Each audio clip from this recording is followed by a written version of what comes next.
You can tell me about Memphis, From the boardroom to the streets. I don't already know. With Mike from Memphis, man. Together, we can fix things. Really? When you say, I want to be treated fairly, and I want a voice. Yeah. He saw voice. things weren't fair, so he chose to run for mayor. You get up and do something when you really care. It's Memphis 360. I'm with you. In the meantime, It's Memphis 360. in the meantime, in between time, we got folks shooting people up out the frame. Anybody said a word. We've become Man. accustomed to people dying in this city. Yeah. It's Memphis 360.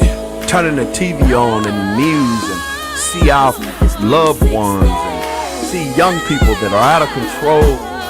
And now you see, okay. We talk about incarceration. We talk about the youth. We talk about giving them the ability. We talk about investing in young people and investing in the community. See, I hate ignorance. I hate when people make decisions about things and they make statements and they haven't done their research. How can you fix the problem when you don't even know what the problem is? We need some help in this city. It's Memphis 360. See, I hate ignorance. It's Memphis 360. Man.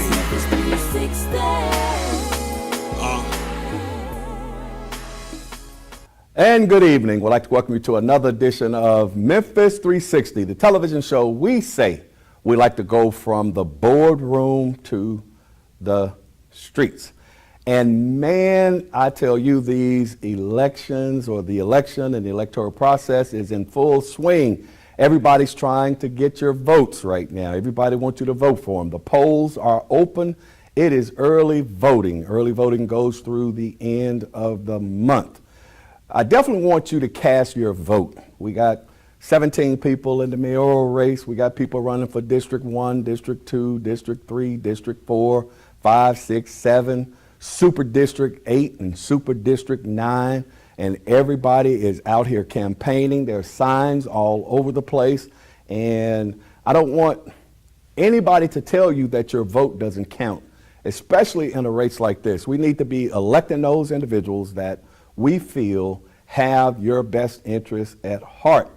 And there are a lot of people that are vying for your vote. There are a couple of people that are running unopposed, but there are a couple of people that are being challenged, and individuals are definitely trying to get your vote. We know that there is a serious crime problem here in the city of Memphis, bar none. In order to get my vote, and I have already voted in early voting, I have, but in order to get my vote, you have to be able to tell me what you're going to do to deal with this crime issue. Some people have plans, some people have no plans. We got Mr. Larry Hunter in the studio today, and he is running for District 6 down in Whitehaven. I hear that there has been a big turnout already in Whitehaven. To date, there is approximately 15,000 people that have voted here in the city of Memphis. That is a small number. That is a small number. When you talk about a district or a city that has almost 200,000 individuals that are registered to vote. I know some people like to wait until voting day. I don't get it because I ain't trying to stand in those long lines on voting day. Definitely because they have early voting polls that are open. I went and voted on the first day. What's up, Willie Brooks? I see you're on here. What's up, Fred? What's up, Gloria Burke? So these individuals are vying for your votes, and we definitely want you to stand up to the plate, vote, because Memphis is in a situation that is dire now. We have so many crimes that are going on, so many young ladies that are being killed, coming up missing, so many businesses that are being broken into, so many individuals that are being robbed, and home invasions, and shootings down on Beale Street, well, right outside of Beale Street, not on Beale Street, right there at Peabody and B.B. King. We got young people that are out of control. Mike Williams said that. They are out of control. And we need to have individuals that are going to deal with that. Now, I just want to give you a quick synopsis of what Mike Williams sees right now when it comes to the elections. I have watched most of the debates, and I'm going to tell you, in my humble opinion, I think Floyd Bonner and W.W. Harrington are the lead contenders. I know Paul Young is in there somewhere. I know Van Turner is fighting to get in. And he, at this time, has been attacking Floyd Bonner. Every debate that I have watched, what's going on, Sandra Agnew, every debate that I have watched, Floyd Bonner has been being attacked by Van Turner. Van Turner has also been attacking Paul Young in that he feels that Paul Young is a Republican, and he thinks that Paul Young is going for the business community and the Republican vote. Van Turner has been standing on, I am the president of the NAACP. I am the one that led the charge to take the statues down. Mike Williams, personally, I have issues with that. I have been a member of the NAACP a long time. I have not necessarily seen a whole lot that the NAACP has stood for here in the city of Memphis, other than when somebody is killed, then we want to rally around them. But what are we doing to be proactive as opposed to reactive? When you talk about the statues, I never had a problem with Forrest over there in the park. Didn't really pay it a lot of attention until y'all start talking about it. But the issue for me is, even with the parks, what's up, Michael Harris? Even with the parks, those were two parks that were worth $2 million apiece. I saw a foundation that was formed really, really quick to be able to get those parks down. But you've got to realize that those parks are prime real estate. Those parks are prime real estate. What's up, Michael Farmer? Prime real estate. So I have a question for Mr. Turner. You got $10 million for the parks and the statues. What happened to the $10 million? Where is the $10 million that you got for $3,000? So I think that there are a lot of issues, but they're coming at Floyd Bonner. I know you've seen in the news yesterday, whereas they're indicting 9 individuals that work in the jail, and they were all arrested, I believe, on yesterday and today. They were taken into custody because they got into it with a young man that was in jail who was, in fact, a mental consumer. And a lot of people don't know it, but the jail is probably undermanned now. You have approximately 2,000 individuals that are in that jail down there at 201 Poplar.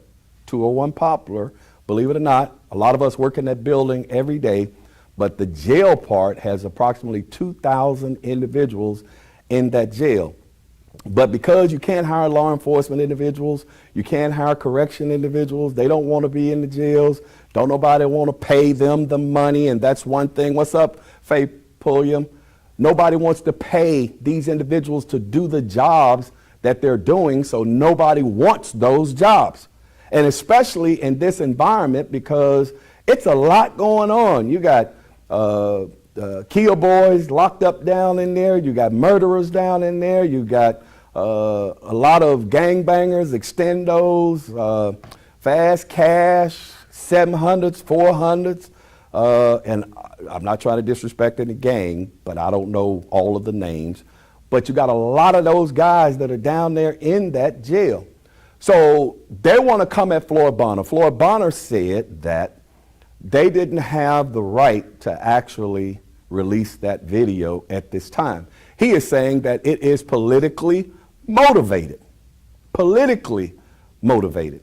Now, I'm going to tell you, it's just a little odd to me that DA Steve Mulroy publicly came out to support Van Turner. He is endorsing Van Turner. He is on a flyer endorsing Van Turner. Politics in this city is a dirty game. Politics in this city is controlled by the individuals that have the money. Politics in this city is controlled by individuals that have positions. I'm not saying, the young man that was killed, I know his mother. His mother's name Faye. I know his mother. No mother, nobody wants to see their child killed. And especially if they were, in fact, a mental consumer. Do I think things could have been handled differently? Yes, I do. But I question why the video was released at this particular time. Because I'm going to tell you, a lot of people are thinking that Floyd Bonner is in the lead right now. I don't care what you say, because let me tell you, first of all, the vote in the black community is going to be split 900 ways. Let me tell you Mike Williams' thinking as an intelligence officer in the United States Army that worked at the National Security Agency, that jumped into Kuwait, that was attached to Special Operations Command Central in the desert, that was attached to the 101st Airborne Division, 82nd, 18th Airborne Corps / whatever, that deployed on numerous deployments and dealt with intelligence collection and also the analyzation or analyzing intelligence. Just me sitting down and kind of taking a wide, broad view of everything that's going on, the deal is to knock Floyd Bonner off right now. But because the black vote is going to be cut up in so many different directions, I'm also going to tell you that it's going to be a matter of who the Republicans in this city vote for, because they don't have a candidate or a dog in this race. And I kind of spoke about it a little bit last week when he started attacking actually Floyd Bonner as well, Mr. Van Turner, in saying that the Republicans came out, and they did, with a report card saying, and they rated Mr. Bonner as the highest. So what in fact they were telling their constituency was to vote for Floyd Bonner. What's going to determine who's going to win this race is who gets the Republican / Caucasian vote, bottom line. But I'm going to tell you this, and this is just Mike Williams' analysis. A lot of the Republicans and Caucasians are tired of crime. They want somebody who's going to fight crime. They want somebody who they think is going to fight crime. And even with what happens in the jail, they are probably sitting back right now saying it's about time somebody stood up, because Mr. Bonner, they keep running over and over and over on the news, because the news always tries to influence the races as well, because you got to understand the individuals that own the radio stations and the television stations, those are the individuals with money and power. And because they have money and power, they can actually set the tone for a lot of things in this city, and you better understand that.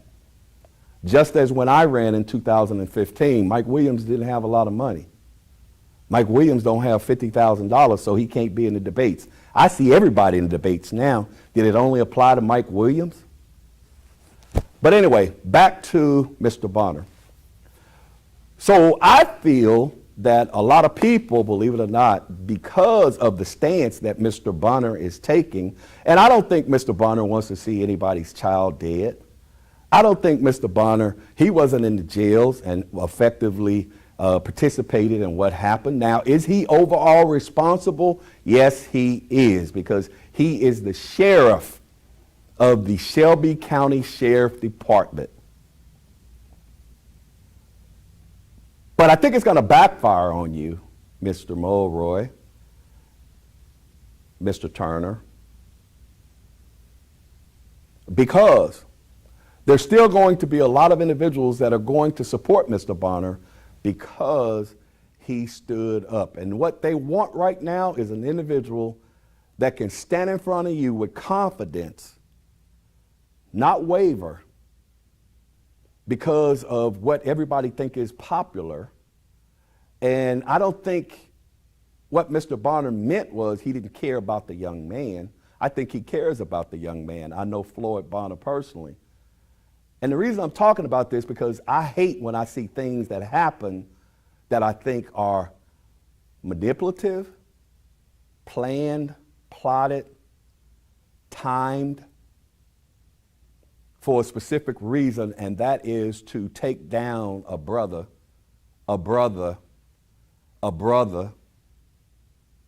that has tried to do the right things. And you, with so much going on here in the city of Memphis, I'm gonna tell you, when I was the president of the police association, I made mistakes. But you know me, I'm the type of person standing in front of a camera. Yeah, I did it. Somebody needed to make a decision about something, and every time you make a decision, you have to stand by it, whatever the outcome is.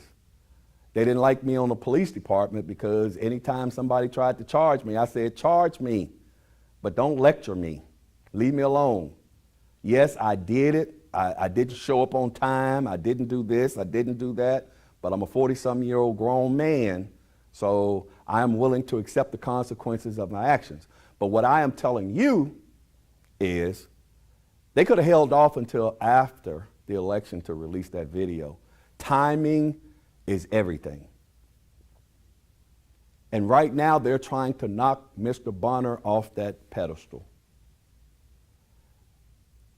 And people say, well, Michael, you just want Floyd Bonner to get elected.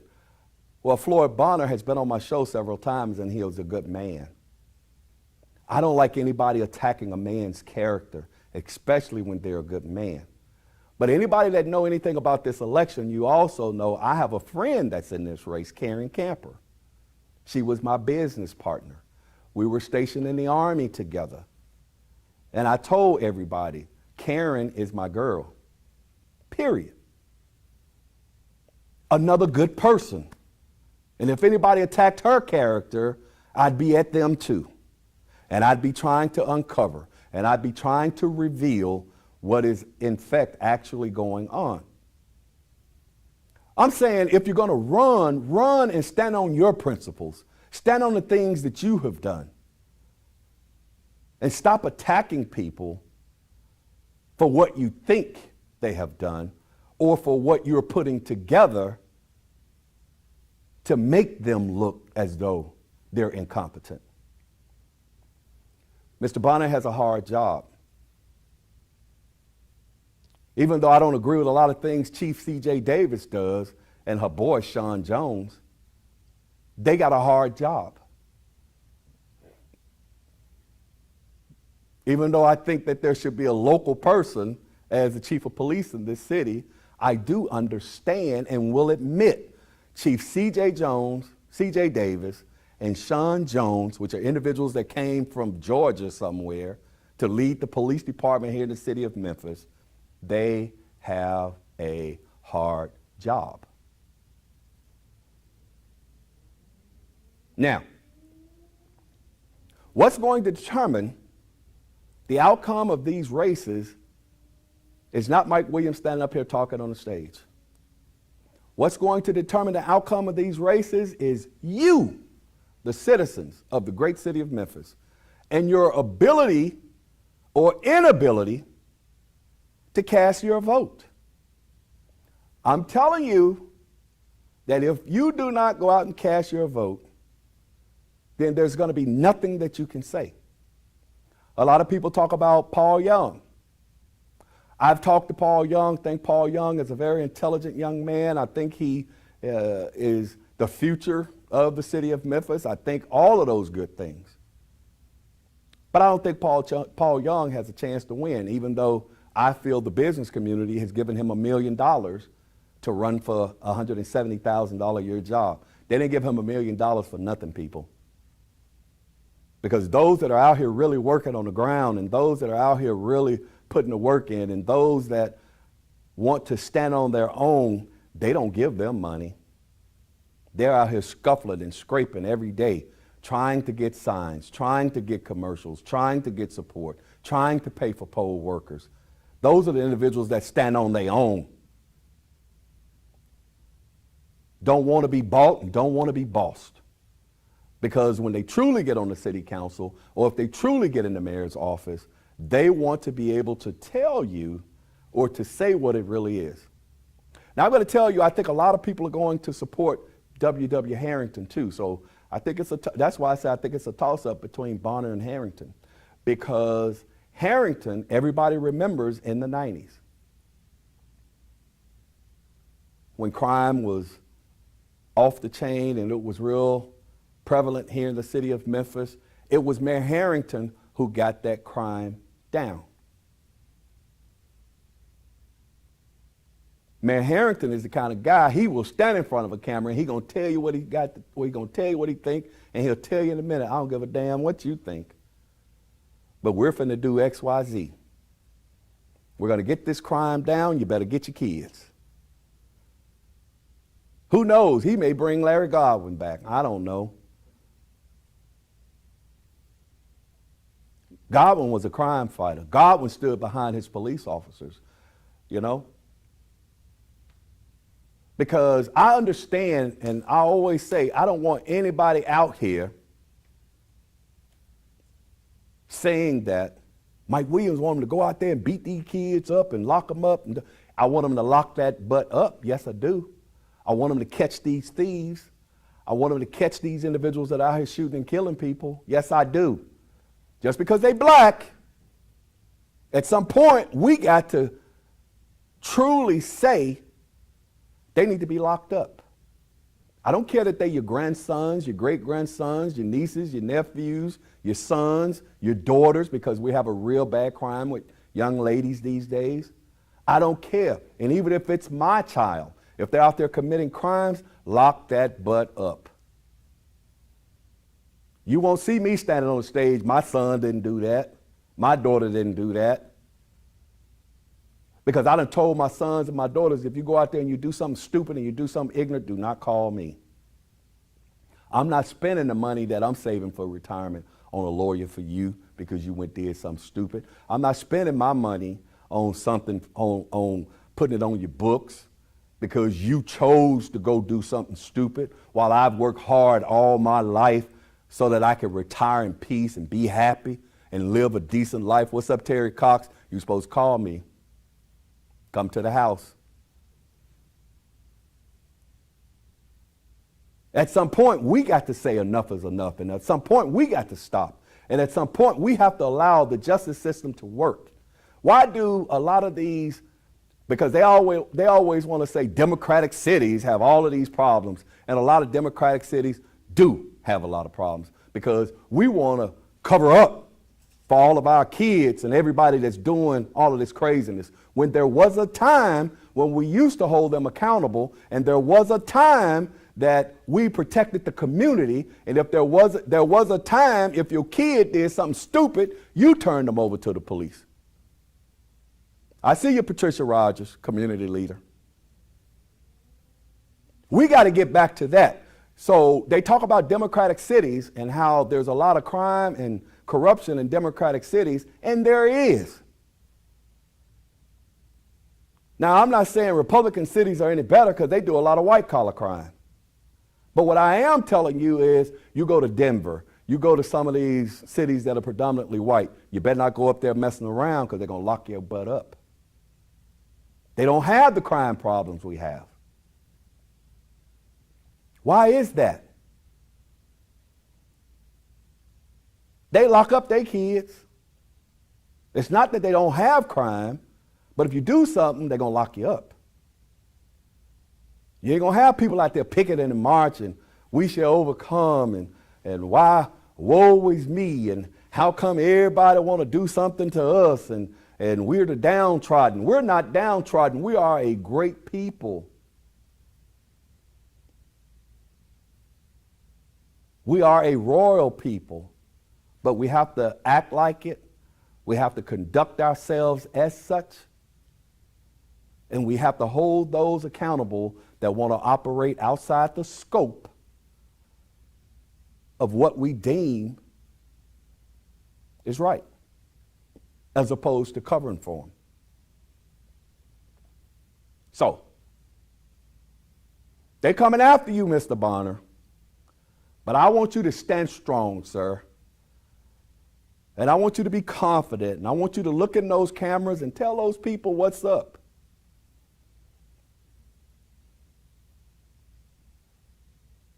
And for those of you that continuously want to attack other people, it makes me feel as though you don't have enough to talk about that you have done to stand on truly in the community so that the citizens will vote for you to know that you've done all of these great and wonderful things. But I'm going to tell you this. If you've done all of these great and wonderful things, you don't really have to toot your horn that much because people already know. They know the great and wonderful things you've done because they can see the fruits of your labor. You know, I got a great guest in the studio today, Mr. Larry Hunter. He is also the executive director of Touched by an Angel. He is running for City Council District 6. He's running out there in Ford country. So we're going to see how this goes.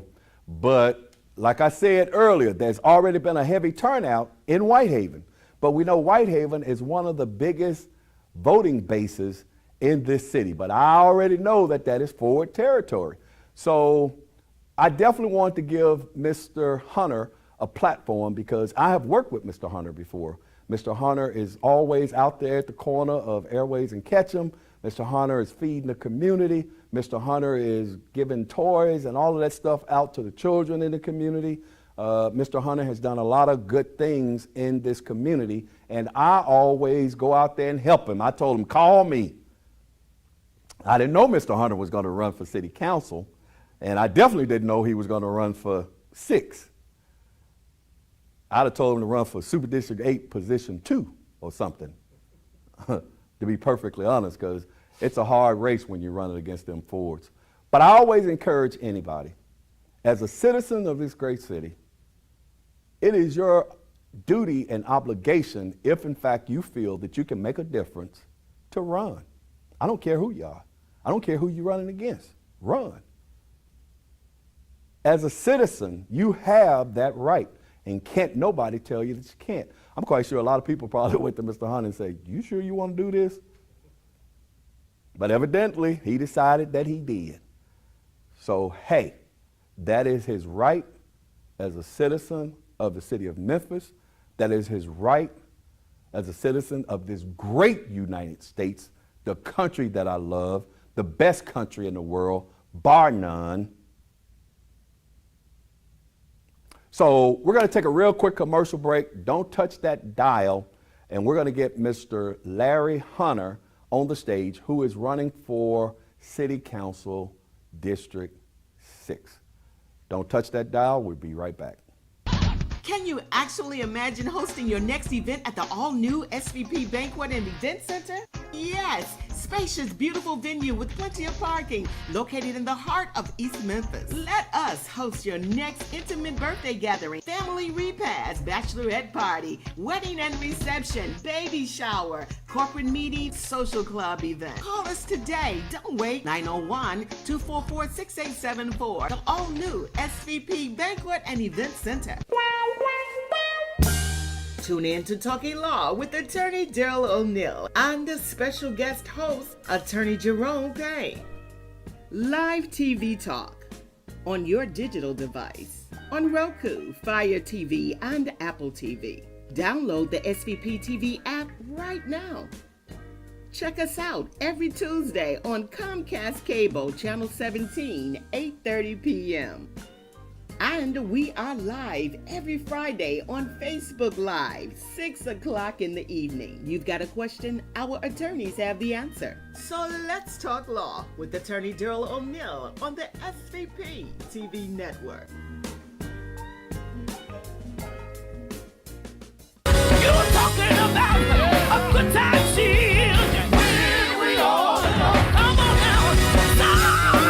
Center Stage Gospel Music live from Memphis, Tennessee, featuring gospel artists from around the world. Toe-tapping, hand-clapping, down-home gospel music. Watch on Roku, Fire TV, Apple TV, and your local Comcast. Download the SVP TV app now on your smart television and mobile device.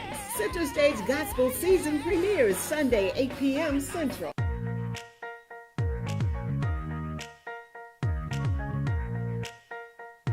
Hey folks, it's Issa Haddad here. I got some good news and a special invitation for you to come see me here at Sunrise Collierville. Come on down, check out my inventory with new, pre-owned, and certified vehicles to choose from. I can get you financed when no one else can. Come on by, bring your family. I treat you like family. Come see me, Issa, here at the #1 dealership in the Mid-South, 4605 Houston Levy Road, Sunrise Collierville. Come on down, check out my inventory with hundreds of vehicles to choose from, pre-owned, new, and certified. Good news from Sunrise Chevrolet. Get in your new vehicle today. Come on in, ask for Issa. Bankrupt, slow pay, bad credit, it's okay. Let Issa put you in your brand new truck or car today when you shop at Sunrise Chevrolet Collierville. And don't forget, ask for me, Issa. For over 20 years, OPOX has been keeping the Mid-South warm in the winter and cool in the summer. OPOX is family owned and operated, so our family will take care of yours every step of the way. And right now, you can double up and save. Buy a new AC unit and get 50% off a new furnace to match it. Count on OPOX for fast and professional heating and cooling services. Count on OPOX. 46874. And welcome back to Memphis 360, the television show we say we like to go from the boardroom to the streets. We talked a little bit about politics. I didn't necessarily get into the crime thing this time. Also, I want to let you know that the elections are in full swing down at the Memphis Police Association. A lot of people say, well, Michael, why is that so important? Well, it's important to me because, number one, I used to be the president of the Police Association. And the second reason it's so important is because the individual that is going to lead the 2,000 police officers in this city, because we have so much going on with crime and we have so much that is happening, I believe that there has to be community engagement with the police. And believe it or not, the Police Association is supposed to do a lot of that, in fact, and be engaged in the community. Because you guys have been so wonderful to the Memphis Police Association. So I'm probably going to have a couple of those guys on and let you talk to them so that the police officers can actually look at it as well. And we can see why they want to be the president or the vice president or the secretary of treasurer, what have you, and see what they're going to contribute. Because I did a lot to build community relationships when I was down there, and I want to make sure that that continues as well. Mr. Hunter, welcome to the show. Thank you so much, my friend. All right, this is Mr. Larry Hunter. He's running for City Council District 6. And somebody's already asking questions. What demographic will Mr. Hunter govern if elected? Huh? Okay, what demographic will you govern if elected? District 6, Okay. Westwood, Midtown. You have some parts of downtown. Range in Neely. You got Shelby Drive in Neely. You got Westwood. I'm going to serve all that part of the city. Oh, wow, they're getting right into it. But before, I hope that answers your question, Mr. Terry Cox. Mr. Cox on Facebook asked the question, what demographics will Mr. Hunter govern if elected? And it's the same as District 6. Well, it is District 6, right, which is Whitehaven and all of the things that you talked about. Absolutely. So first of all, Mr. Hunter, tell them a little bit about you. First of all, I moved here in 1996, driving a city bus in Wisconsin. I moved here. I come from a very large family. Okay. My mother had 21 children. Wait, stop, hold, what? My mother had 21 children. Natural? Yes. Jesus, okay. Yes, so okay. I know what it feels like to go without. I know what it feels like to be looked over. Okay. And when I was driving the city bus, I started an organization called To Be Touched by an Angel. Right. It was Sober House, but we changed the name to Be Touched by an Angel. Okay. And every week, 2 and 3 times a week, we're in some of the roughest neighborhood, talking to the gang members. Okay. Matter of fact, when I go in certain neighborhoods now, I don't bring volunteers with me. Okay. I use the gang members. Oh. They come out of their cars, come out of their house. Okay. They be the ones serving the people. Okay. And that's the only way we're going to bring a change in our neighborhood. We have to get with the people. And that's the only way. When you get with the people, make them feel important, that's when people decide they want to change. Okay, so tell us a little bit about Touched by an Angel.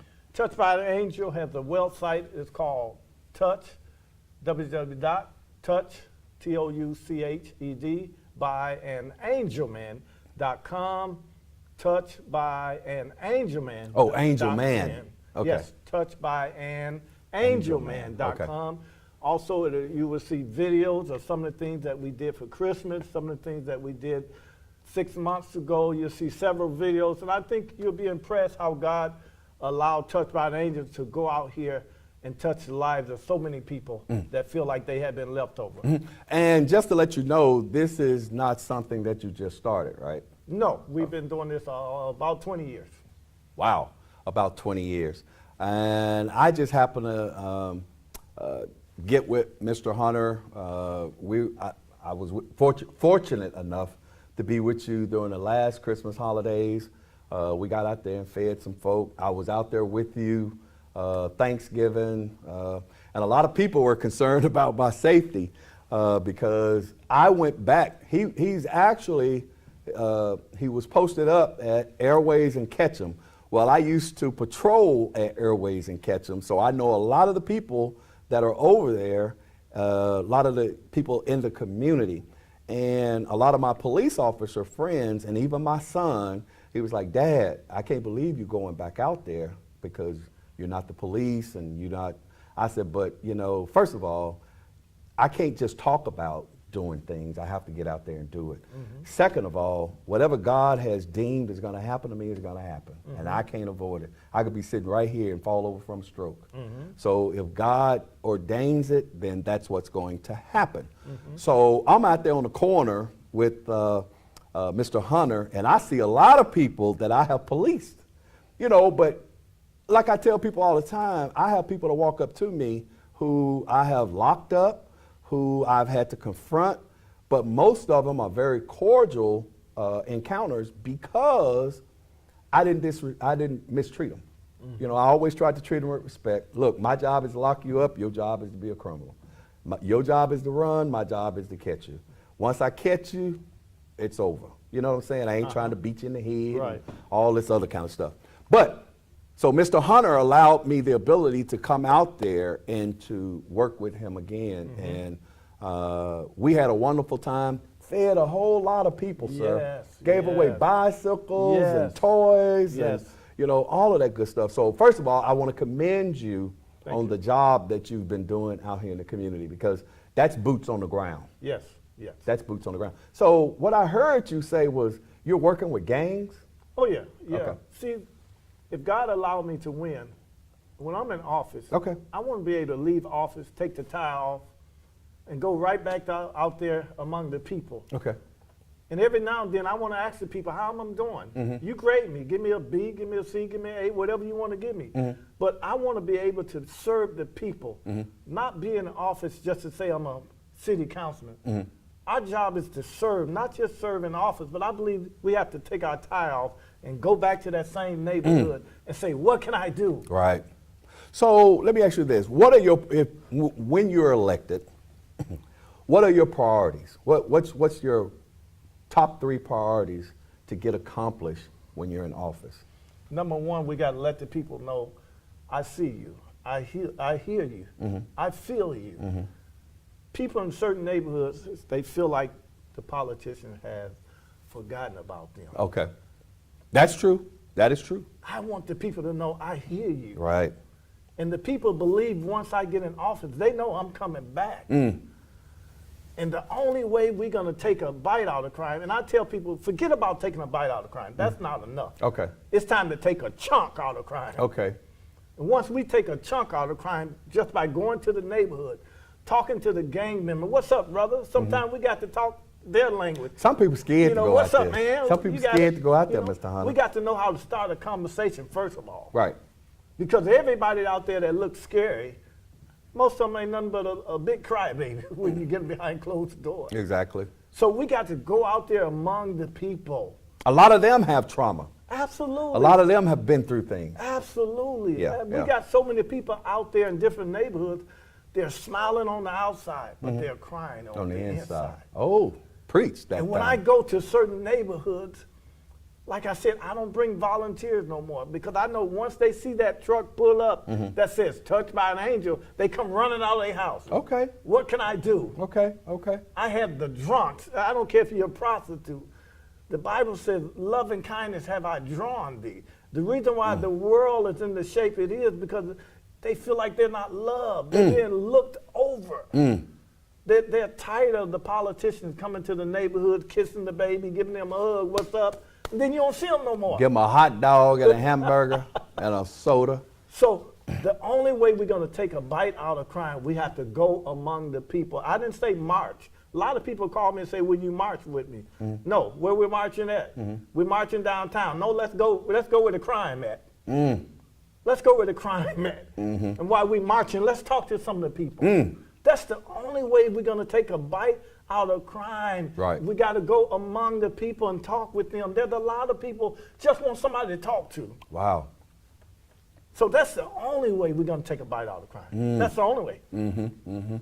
So you want to, when you get in office, you want to be able to serve the people and then go back into the community and let the people know that you see them, you hear them. I hear them. You want to service their needs. Absolutely. And what they have going on. When I leave office, my truck is going to already be full with food, clothes, other items that I had donated. When I leave office, if the weather's nice, I'm jumping in that truck. I'm going to some of the roughest neighborhood. We put out the tables. That's kind of unheard of. And we just serve the people. If every politician would do that at least twice a month, the crime rate would go down. Mr. Hunter, someone on Facebook is asking, where did you grow up? I grew up in Wisconsin. Yes. What part of Wisconsin? Racine. Racine, Wisconsin. Very cold. I was just going to say, it's cold up there. Yes. That's like Dairyland. That's why I left from up there. It was just That's like too cold. I took my wife up to the Mall of America. Yes. And we went all up through Wisconsin, going up to St. Paul, Minneapolis, and what is it, St. Paul and St. Peter or something like that. But anyway, went up there. It was cold as all get out. I think we went up there in the wintertime. It took me about 13, 14 hours or maybe more to drive from here to there. Absolutely. Yeah, absolutely. but we made that haul. So he grew up in Wisconsin, the real cheese. But Memphis is my home. Yeah. But so you say you've been here since like 1996? 96. 96. So, okay, what is everybody wants to know, crime is one of the biggest issues here in the city of Memphis. What would be your crime plan, or how would you contribute? I know you're not going to go out and fight crime, but being on the city council, having fiduciary responsibility of the city's budget, and having a voice in possibly what the Memphis Police Department does, and having the ability to possibly reach out to the Sheriff Department and all of those other agencies, what would be your plan for addressing the crime in this city? Because that's on everybody's mind. Absolutely. I think number one, we need to bring some more activity back to the city of Memphis. Come on. I think we made one big mistake when we took Liberty Land away. Come on. We need to bring Liberty Land back. It's not Liberty Land, name it Batman and Robin, it makes no difference. We need to bring something back like Liberty Land where the parents can feel safe with letting their kids work there during the summer, give them something to do. Even I was there on weekends going on the rides at Liberty Land. It was fun to me. Right. And for them to just take that away, that's when crime really began to go up. We don't have much here for the young people to do. That is correct. So we have to bring some activity here for the young people to do. And then again, we need something for the young people to do when they don't have school. We need some type of activity for them to do. We need people to come back to the certain neighborhoods and find out, what can I do? We need people to go back to different families and say, hey, I know your son wants to play football. I know you can't afford to buy the uniform or whatever. Can I adopt your son? Wow. Can I buy his tennis shoes? Can I buy this? Can I buy that? That's the only way. We have to get back to being concerned about our neighbor. And once we start being concerned about our neighbor, you'll be surprised at how crime would begin to just drop. People just want love, that's all. Many times they're looking for love in all the wrong places. Well, and I get it, and we want to give love and this, that, and the other, but we got some people out here in this city now that are running around. I ain't gonna say it's too late for them, Right. Mr. Hunter, but you and I both know, like you talk about crime dropping, and my issue has always been we need to start dealing with the babies. Absolutely. So that the babies don't grow into what a lot of these young people have already become. Absolutely. You got individuals that are going home and there's nobody in the home, there's nothing in the refrigerator, the house is possibly a mess, there's no food, there's no cable, like a lot of these other individuals are having. So one of my issues and something that I've been trying to get in touch with the county commission about is salaries for a lot of these government workers because, they just increased their salaries to like $15 an hour. So thankfully they took it up to like $16 an hour. But when you're asking individuals to count millions of dollars, just like we were talking about in the jails, you want individuals to go in here and do these jobs that are, you go anywhere else, they paying $20 an hour, $22 an hour. Right now, if you go to Amazon, they paying $17 an hour. So you're telling me and I ain't got nothing against anybody that works at Amazon, man, knock yourself out, do what you do. I've worked in warehouses, I've done all of that on the come up, trying to get to where I wanted to be and going to school. I'm not knocking that, but I am also saying that a lot of these individuals that are working in government jobs, they definitely deserve the pay and the benefits that are commensurate with the job that you're asking them to do. So what made you want to run against Edmund Ford Sr.? I'm going to put that out there. Well, number one, I feel like the people chose me. Okay. I have several people that ask me, how come you never thought about running for city council? Yeah.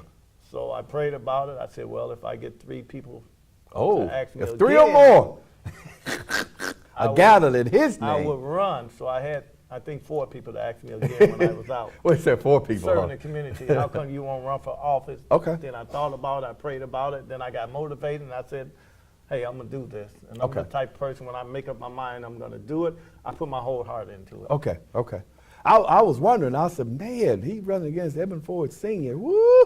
That Ford name is a powerful name, and a lot of people, definitely rally around the Fords. Well, David, when he went up against Goliath. Oh, Lord, come on. Goliath was a very scary dude. Yeah, he was.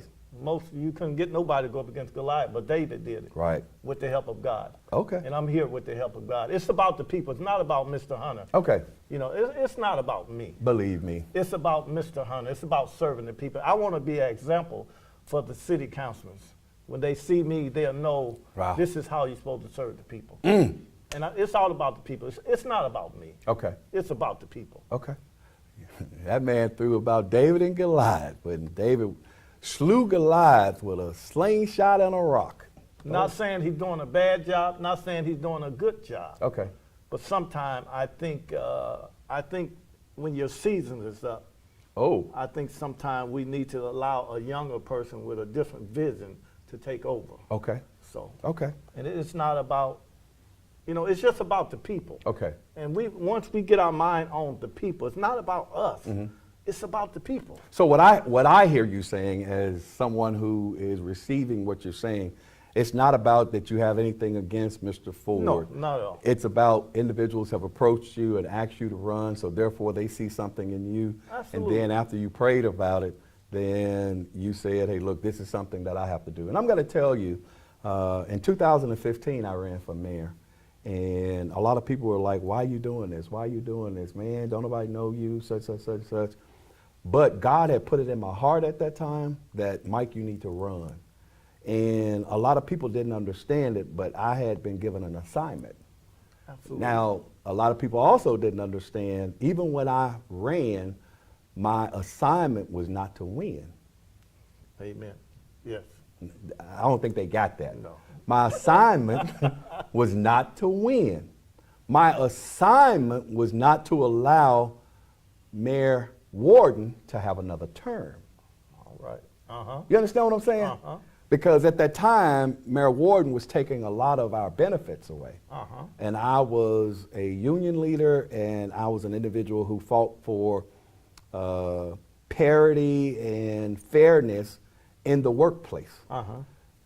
But at that time, Mr. Warden and Mr. Strickland, believe it or not, I ain't forgot, was cutting the police department, which I thought was one of the biggest mistakes anybody ever made, cutting the police department.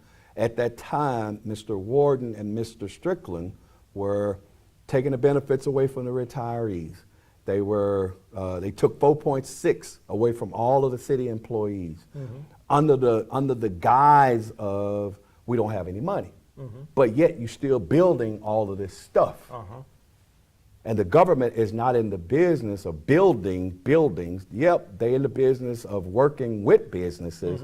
But that's just like, you know, they're spending $750 million over there at the fairground to redo Liberty Bowl Stadium and all of that. And I drove by there today, and it made me think. I'm like, man, they're spending $750 million to redo Liberty Bowl Stadium of taxpayer money.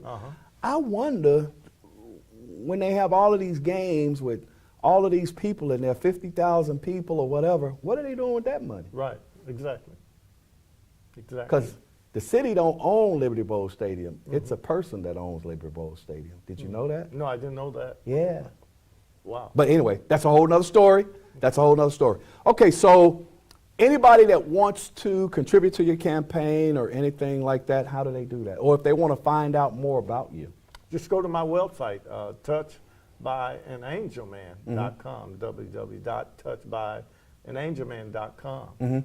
And they'll be surprised of the work that we do in the city of Memphis. Okay, and they can also go there, and not to just get off the running for city council tip, but if they want to help you in your work in continuing to work out here in the community and help people, they can also go to that website. Go to my website as well, and also we have a GoFundMe there as well. Okay. Yeah. Okay.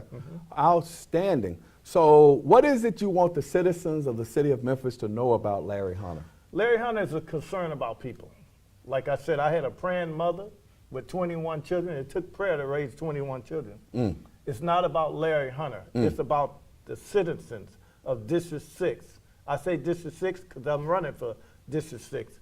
It's about the people of District 6 that feel like they've been looked over. Most of the people in District 6 don't even know who their city councilman is. What? When I moved in District 6, I asked them maybe 10 people who's your city council. They didn't know. Wow. But you're going to know who I am because I'm going to be your neighbor. I'm going to be the one pulling up with my truck with clothes, different other items, 2 and 3 times a month. Listen, as my sister says, talk is cheap. Go to my website and see what I do. I will be able to do more for you as a city councilman. Why? Because I would know where the funds at. I would know where the grants at. I would know if they're lying. I would know if they're telling you something just to be telling you something. I'm concerned about you, District 6. We have to vote for people for their works. The Bible says your works will speak for you. Let's stop voting for people just because of their last name. Let your work speak for you. I'm concerned about you. So I need your vote. I want you, listen, go to my website, and I think you'll be surprised of some of the things that we do in the city of Memphis. I think I'm going to make a great city councilman because I love people. Oh, wow. All righty then. This is Mr. Larry Hunter. He is running for City Council District 6. Been in the city since '96, has a foundation called Touched by an Angel Man. He's definitely out here working in the community, definitely doing a lot of good things. I talked a little bit earlier about the mayoral race and them releasing the tape from Mr. Floyd Bonner or on the jail, and the 9 individuals that were actually indicted / arrested. I'm hearing that all, if not but a few, I heard all had made bond. I also talked about how I thought that that was politically motivated. That's just Mike Williams' opinion, and I don't like it. It don't necessarily have to be for me to like or not like, but as a citizen, I a lot of times look a little bit deeper into situations than other people do. I wish everybody well that's running for office. Yes, I did a commercial for Davin Clemens that's running on WDIA and WLOK. No, I will not do commercials for everybody. I did a commercial for Davin Clemens because we've been friends for over 20-some years. I did a commercial for Davin Clemens because I know his character. I know his intentions. I know he will serve the citizens of this city, and I want to make sure that if there's anything I can do to help him out, then that's definitely what I would do. I also told Davin, if in fact you don't do what you said you're going to do, I'm going to get on here and I'm going to talk about you. I'm going to tell the people the things that you're doing. I'm going to tell them the things that you've done right. I'm going to tell them the things that you've done wrong. And if you are not as responsive during your time on the city council as you have spent trying to run for city council, then I'm going to point those things out. Now, I'm going to tell all of you guys out there, I talked a little bit about Van Turner. I talked a little bit about Paul Young. I talked a little bit about Mayor Harrington. I talked a little bit about Karen Camper. I've talked about other people in the past, Karen McKissick, Joe Brown, Mr. J.W. Gibson. I've talked about all of them in the past. And I'm not talking about any of them on a personal level in regards to who they are. But I will talk about them in regards to what I see, what I know definitively, what they have done, whether I'm talking about the school board, whether I'm talking about the NAACP, whether I'm talking about the statues in the parks, whether I'm talking about the jails. It does not matter. Those things that you do as a public figure, guess what? They're fair game. And it's not because, I have any animosities against anybody, but I want the citizens of Memphis to be informed voters. Now, you're going to make your decisions about whatever it is that you want to make a decision about when you're looking at whomever. Evidently, 15,000 people have already decided in this city who they want to vote for and who they want to be the mayor. So that means there's another 100 and some thousand people that have not decided, or they're still waiting on election day. Normally, individuals, believe it or not, are going to win elections here in the city of Memphis during early voting, because that's normally when the most votes are cast, okay, because we don't really get out on election day like we used to. But I definitely want you guys to be engaged. I want you to vote. We got Mr. Larry Hunter here, who is soliciting your vote for City Council District 3. District 6. Ooh, I got like 3 or 4 friends running in District 3. Sorry. District 6. I'm going to have a good show for you next week as well. I'm going to have a couple of individuals, one that's associated with the veterans, another one that has a great magazine that publishes a magazine in this city. And I want you to tune in and to listen to those. Both of them are young ladies. Tune in and listen to them to see exactly what it is that they're doing in this community and the things they have to offer. Hey, I want to thank you so much once again, as usual, for tuning in to Memphis 360, the television show. We say we like to go from the boardroom to the streets. I also want to tell you, I don't want to tell you to vote for, but I definitely want to tell you that if you can, please contribute to Touched by an Angel Man, because regardless of what happens in this election, I know that Mr.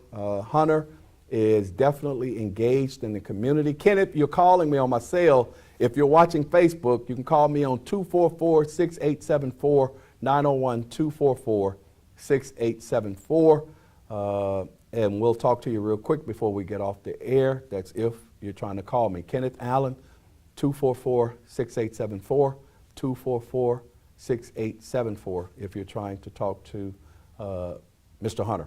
But anyway, I was about to check out, so I want to thank you guys so much for tuning in. It's been a plum pleasing pleasure as usual. So until next week, same time, same location. About to check out. So I want to thank you guys so much for tuning in. It's been a plum pleasing pleasure as usual. So until next week, same time, same location. Be blessed, be strong, Be encouraged, and we'll catch you next week. God bless.